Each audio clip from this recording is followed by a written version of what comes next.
Yo, peace was good. Welcome to another hip hop album review. This is part 164.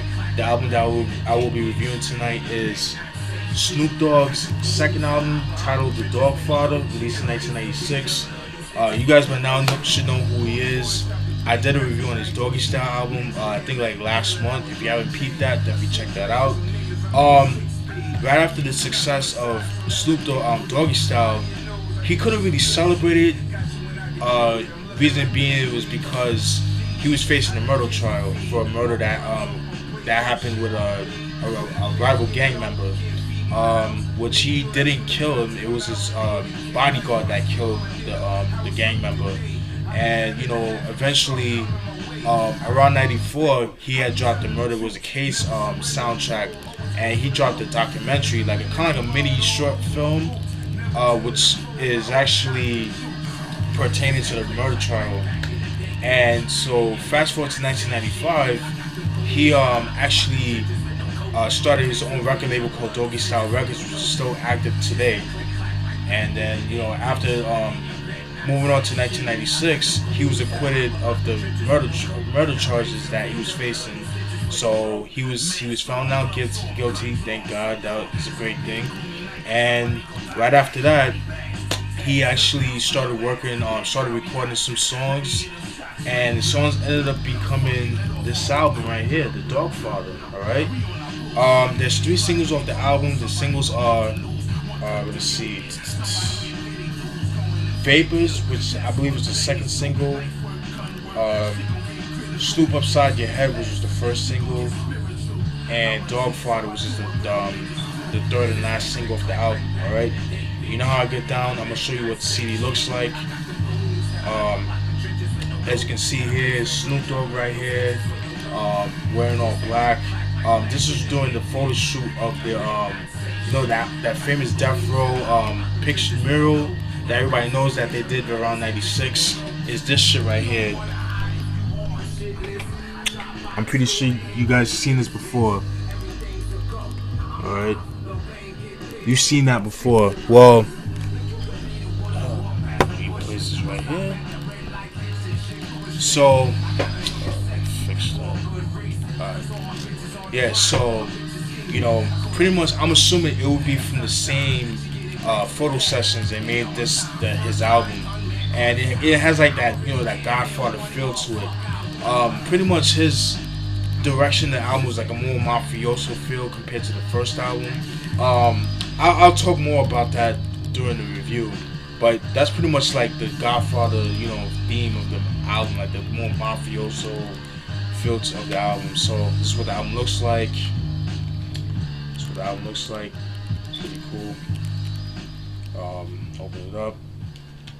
This is what the CD looks like right here. The Doggfather. All right, and this is the original 1996. First person that came out in '96. They re-released, I believe they re-released it back in 2001, when the same year that they remastered Doggy Style, the one I have, they remastered Doggfather. So, but I have the 1996 version. So, all right, just show you the album covers. I mean the insert, dog list, the track listing. See Snoop Dogg looking fresh. Snoop Dogg right here, pretty dope, you know what I'm saying? Got Snoop Dogg with his perm, got the Rolls Royce right here, pretty dope. Then you got Snoop Dogg, you got Tupac, rest in peace. It's kind of like a dedication to him. I thought that was pretty cool. Alright, track listing. Like I said, this is like the sessions from that mural, that Death Row mural that I showed you guys before. They got Snoop Dogg right here, which I'm assuming is his son, because at the time he had a son that was like 2 years old and stuff like that. Then you got DJ Pooh right here. You got Snoop Dogg right here in the studio, probably doing a studio session. Pretty dope. This is the back. All right. The producers on the album. The producers are that nigga Daz, aka Daz of the Dog Pound, DJ Pooh. Superfly,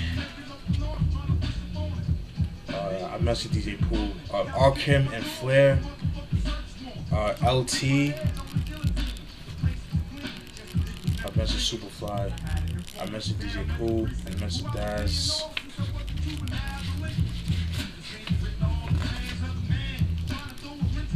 Snoop Dogg and a cat named LT. Sam Snead. Shout out to Sam Snead. And that's it. Those are the producers. Features on the album. The features are Charlie Wilson of the Gap Band, who actually Snoop Dogg had signed Charlie Wilson to his Doggy Style Records record label, which was a subsidiary of Death Row Records.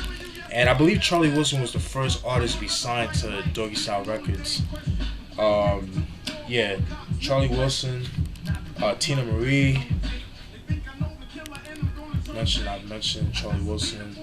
Corrupt the Kingpin, aka Corrupt of Dog Pound.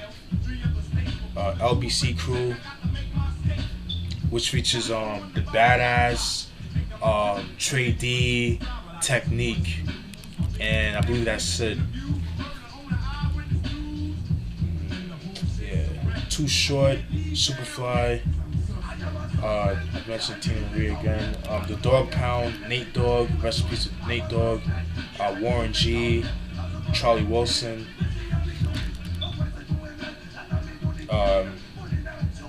Yeah.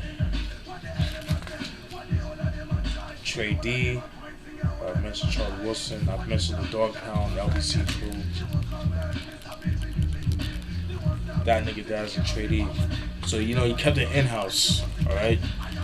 So you know how I get down. I'm gonna go through some of the tracks. All right. Track 1 is the intro. It's just pretty much it's an intro with like kind of like an orchestral sample. You know, there's no drums or anything. It's just like an orchestra sample where you have like that Snoop just put like samples of the murder trial that he was going through at the time and stuff like that. It's just him going through that, and when they found him not guilty and things like that, you know, things like that. And Snoop has a message in it, and it's like, yo, let me show you what gangster rap is about, some type of shit like that. Alright. Track 2, Doggfather, which is the third and final single of the album. It features Charlie Wilson. It's kind of a laid back track. It's okay.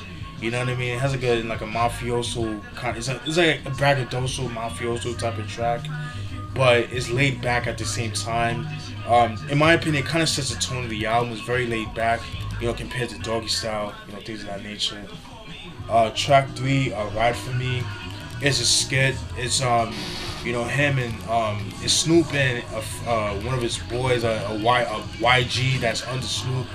You know, Snoop is kind of instructing him like, yo, you see that dude right there? I want you to kill him, and you know, just report back to me. And you know, he does that, and you know, all that kind of stuff. It's alright.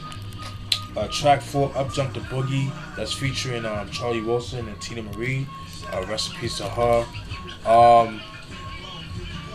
Yeah, is it? Sure.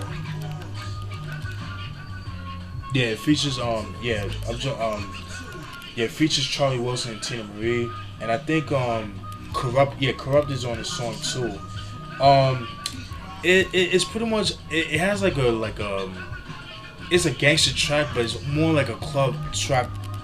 It's a club track, but it has like a potential to be a single. It's a potential single, if you will. I can see that being a single. Up Jump the Boogie, that was okay. Track 5, Freestyle Conversation. That's kind of a unique track. It's him talking throughout the whole song, but he's rhyming, if that makes sense. So he's not rapping like, yo, what's up, yo, Snoop Dogg, like, he's not rapping. He's talking throughout the whole song, but he's rhyming at the same time. Like, for example, it's like me having a conversation with you. Like, it's like, for example, I'll say like, yo, John, I'm about to go to the barber that stays on Farmers. Like that type of stuff. Like just like regular, mad normal. You know what I mean? So throughout the whole song, he's doing that. So that's how I see it. You know what I mean? But kind of original. You know what I mean? But you know, something different. It's okay. It's an acquired taste. You know what I mean? Alright. Track 6, When I Grow Up, is a skit. It starts off with a girl, which I'm assuming is Snoop's girl, and he's just saying like, "Oh, Snoop ain't nothing but a pimp," and you know, the little boy, which I'm assuming is the girl's son, is saying like, "Yo, I want to be like you, Snoop," and Snoop is kind of like, "Yo, listen, man, you don't want to be like me, you know, why don't you become like a doctor or like a lawyer or a football player or be a Laker," as he said in the skit, you know what I mean? Just pretty much giving him gems like, yo, like don't be like me, like you don't want to live that lifestyle, you know, just trying to be more positive. And that's kind of like a theme with this album with Snoop. Like Snoop, he's kind of like more positive, and I'll explain that at the end of the video and stuff like that. So that's When I Grow Up. Track 7, Snoop Bounce featuring Charlie Wilson. That's pretty much like a braggadocio track. It's like a party track kind of thing. It's kind of like a club track in a sense. That was okay. Track 8, Gold Rush. It features Corrupt the Kingpin, LBC, Corrupt of the Dog Pound, Badass and Technique of LBC Crew, which ended up becoming the East Siders later on and stuff. Pretty dope joint right there. Really love the beat for that. Dope song, dope beat. It's a posse cut, and what I got from that joint was like they compared themselves into as the outlaws from like the California Gold Rush that happened through the 1840s to the 1850s that happened. They kind of compare themselves to that as outlaws from that time. So I thought that was pretty cool, but kind of applying it to today. But I thought that was pretty dope. Alright, Gold Rush, that's one of my favorite tracks off the album. Track 9, Tear 'Em Off, Me and My Dogs. That was produced by LT. It's a pretty dope track. It's pretty decent. The beat was okay. It's just him comparing him and his crew as dogs, just running the neighborhood like the actual animal dogs, just terrorizing the neighborhood, you know what I mean? Just comparing himself as dogs, just terrorizing the neighborhood and stuff like that. I thought that was pretty cool. Track 10, You Thought featuring Too Short and Superfly. That's actually one of my favorite tracks off the album too, besides Gold Rush. That's such a pretty cool track. It's a sex track, but it starts off with DJ Easy Dick. If you guys know that song, The Shiznits, the dude that played the radio personality in the beginning of the song, The Shiznits off Doggy Style, where he returns to that song, and he's just introducing the artist that's gonna be on the song, Too Short, Superfly, and Snoop Dogg. And then I believe Superfly has the first verse, then Too Short, then Snoop Dogg has the last verse. But it's just pretty much like a sex track and stuff like that. So that's pretty cool. And that was produced by Superfly. Track 11 I believe is the second single of the album. Vapors. It features Charlie Wilson and Tina Marie. Pretty dope track right there. It's just him paying homage to Biz Markie. The song, it's his cover version of Vapors, Biz Marquis's version. But what's cool about that song is that he's actually it's kind of like an autobiography of his colleagues, of his crew, Warren G, Superfly, no, not Superfly, Daz, Corrupt, himself, and people like that. Just talk about how they came up in the rap game and stuff like that. So I thought that was pretty cool. Pretty dope. It's almost like an autobiographical track on him and as well as his crew too. So I thought that was pretty cool. I believe there's a video for that too. I'll post that down. You know how I get down. I post all the good stuff in the beginning in the description box. Track 12, Groupie. That's a posse cut that features Dog Pound, Nate Dogg, rest in peace to Nate Dogg, Warren G, and Charlie Wilson.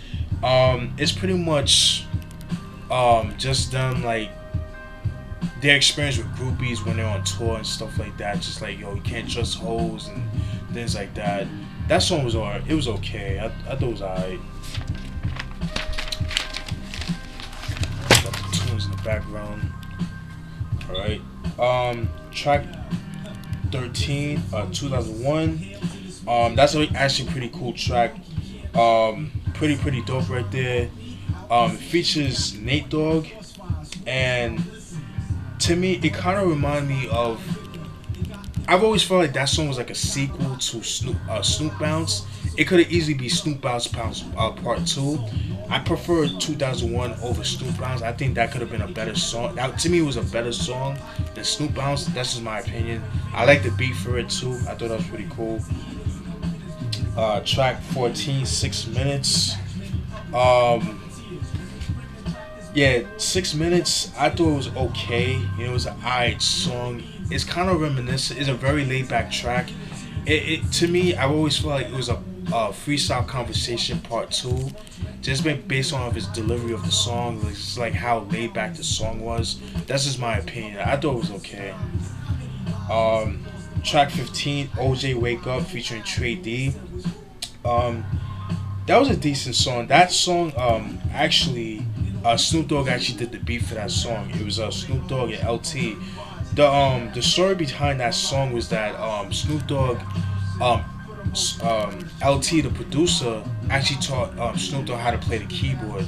So Snoop Dogg is actually doing the one. He's the one that's doing like the chords and stuff like that.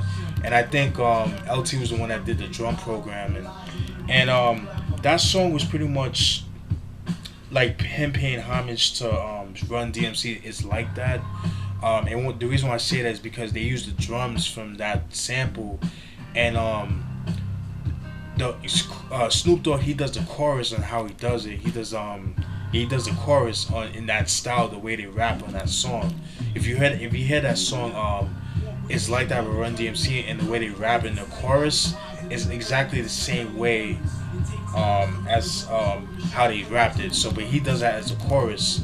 But with that song, OJ Wake Up, that felt more like a Trey D solo song because he does 2 verses, where Snoop Dogg does the last verse and he does the chorus. Like I said, he does the chorus and he does the last verse and stuff like that. But it's a decent song. OJ Wake Up. Track 16, Snoop's Upside Your Head featuring Charlie Wilson. That's the first single off the album.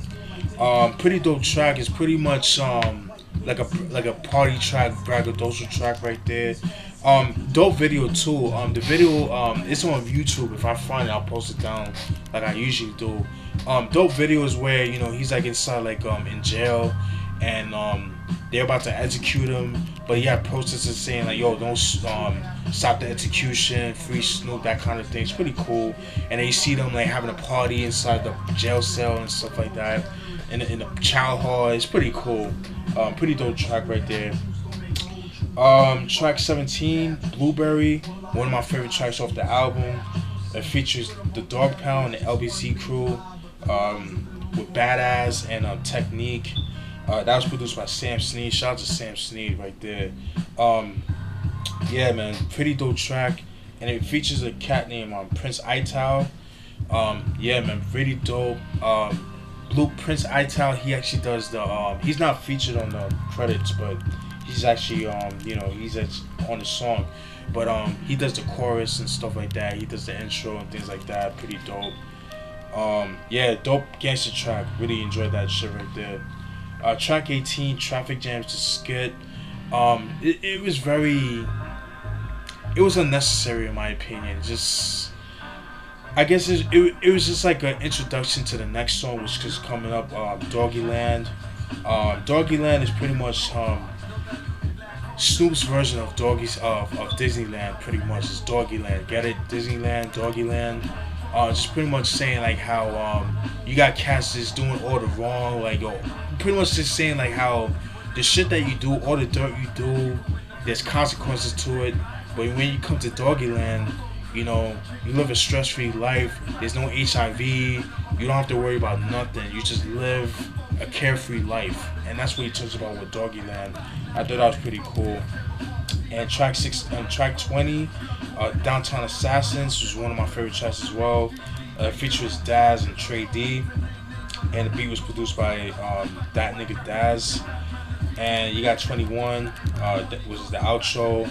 It's just pretty much it's a sample of Tupac and Tupac and Snoop performing To America's Most Wanted, which was featured on Tupac's All Eyes on Me.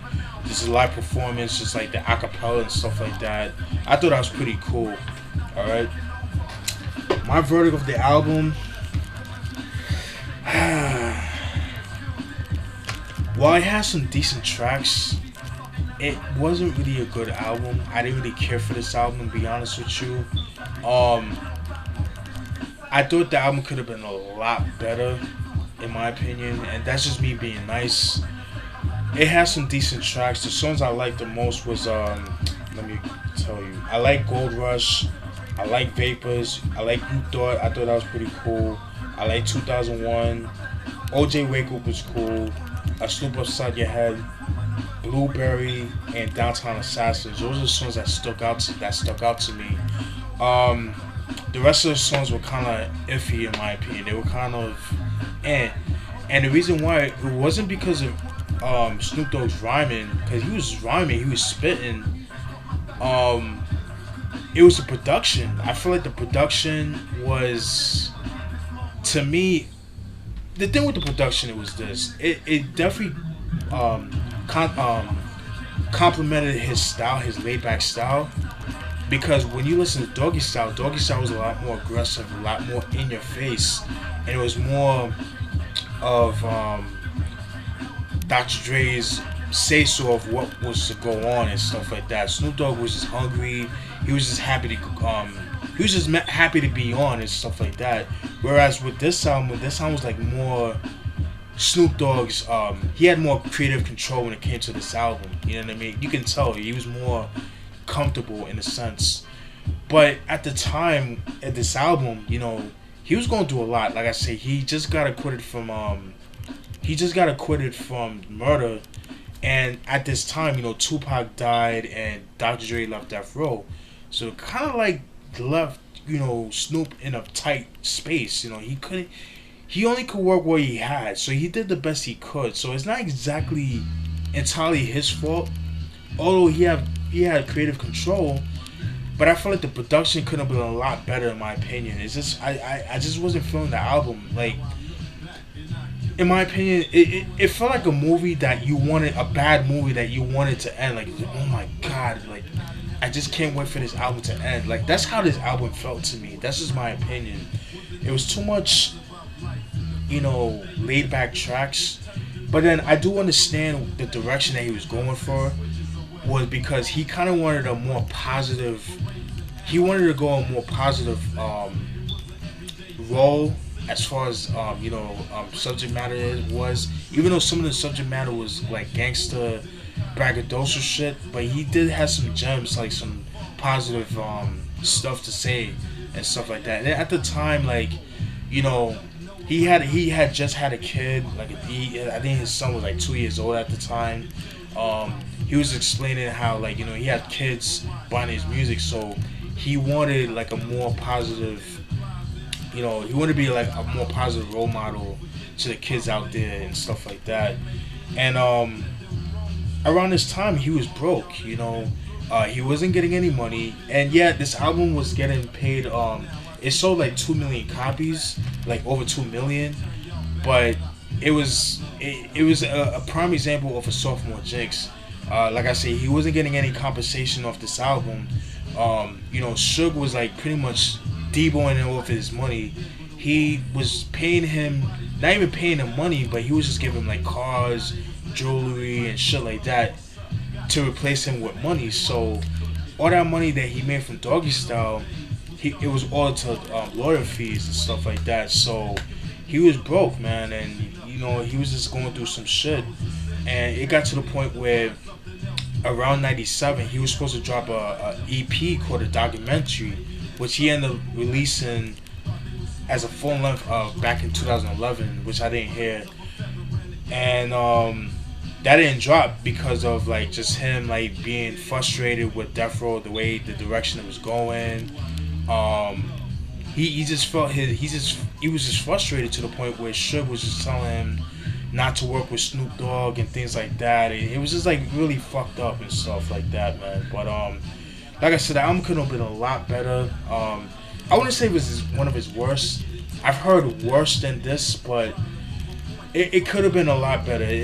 I didn't care for this album. I've only like a couple of albums, but the rest. And another thing too, some of the skits were kind of unnecessary, and it was a little bit too long. I would have cut off some of the songs, in my opinion, but I do understand his direction that he was going for. You know what I mean? And like I said, he had the whole mafioso theme to him, but yeah, could have done a lot better.